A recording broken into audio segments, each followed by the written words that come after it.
Where would you like to start? I am the new features editor at Runway. No, you are not. Yeah, we are all so thrilled. You know what's funny is you've changed. You have. You're much more confident. Kept those eyebrows, though, didn't you?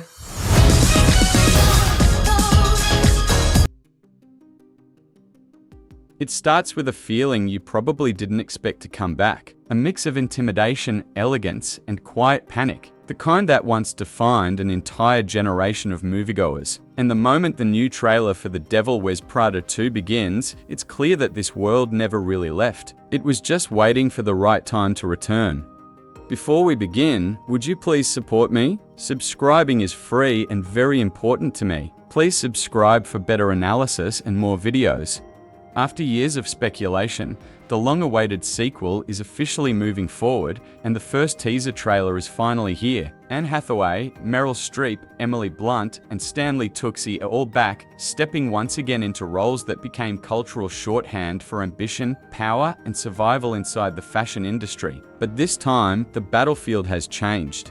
In the original film, Miranda Priestly ruled a glossy empire. Print magazines were untouchable. Influence was absolute. Trends flowed in one direction, and everyone else followed. In the sequel, that certainty is gone. Miranda, once untouchable, is now fighting against the slow collapse of traditional media. The world has moved on, and she's being forced to adapt or disappear. And perhaps worse than irrelevance, she now faces competition. Emily Charlton, once her exhausted and overlooked assistant, has transformed into a powerful executive running a luxury fashion brand. Emily Blunt's character is no longer begging for approval. She has leverage, authority, and success. And from what the trailer suggests, she's not exactly subtle about reminding Miranda of that shift in power. Watching these dynamics unfold is immediately fascinating because The Devil Wears Prada was never really about fashion. It was about hierarchy, about who holds control, and what happens when that control starts to slip. The teaser offers a brief but revealing look at how these characters have evolved. Andy Zarks, played by Anne Hathaway, reconnects with Emily, hinting at a shared past that still carries emotional weight. There's familiarity there, but also distance. Time has clearly reshaped who they are.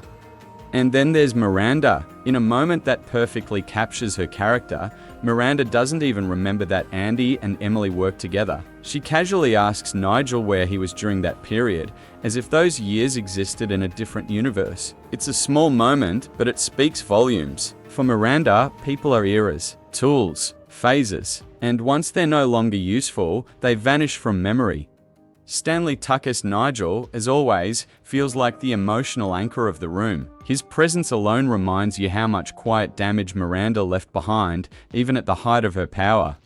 The teaser doesn't reveal much about the full plot, and that's clearly intentional. This is more about tone than story. It's about reminding audiences why these characters mattered in the first place. The full-length trailer will eventually fill in the gaps, but for now, this preview exists to rebuild anticipation, and it does that job well.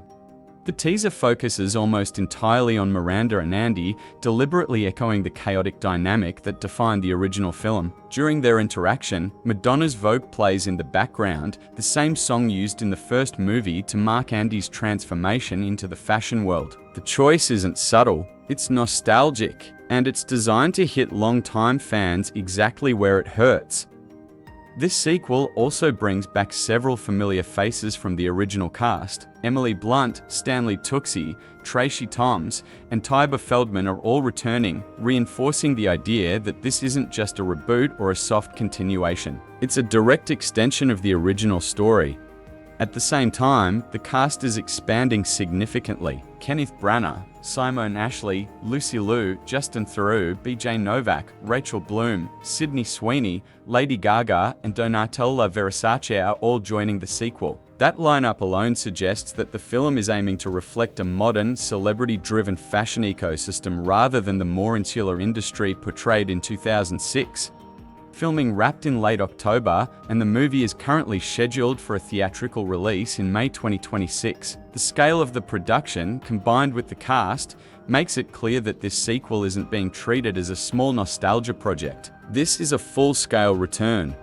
The story itself traces its roots back to Lauren Weisberger's follow-up novel Revenge Wears Prada, The Devil Returns, published in 2014. That book revisits Andy's life a decade after the original story, placing her as the editor of a bridal magazine whose path inevitably crosses with Miranda's once again. Weisberger later expanded the universe further with When Life Gives You Lululemons, continuing to explore the fallout of that original power dynamic. Of course, the first film took major liberties with its source material, reshaping characters and events to better suit a cinematic narrative. There's every reason to believe the sequel will do the same. The emotional truth matters more here than strict fidelity. Looking back, Andy's journey in the original film was defined by contradiction. She entered runway as Miranda's assistant with no real understanding of fashion, constantly belittled and underestimated. Miranda's cruelty pushed her to the brink, yet Andy refused to fail. She adapted, she succeeded, and in the end, she walked away.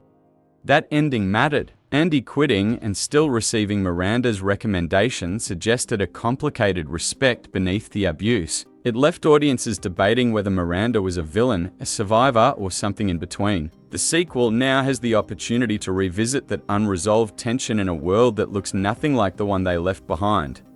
And that's where the real intrigue lies. This isn't just about returning characters. It's about asking whether the values that once defined success still apply. Print versus digital. Authority versus relevance. Loyalty versus self-preservation. Miranda Priestly navigating that landscape is far more interesting now than it ever was before.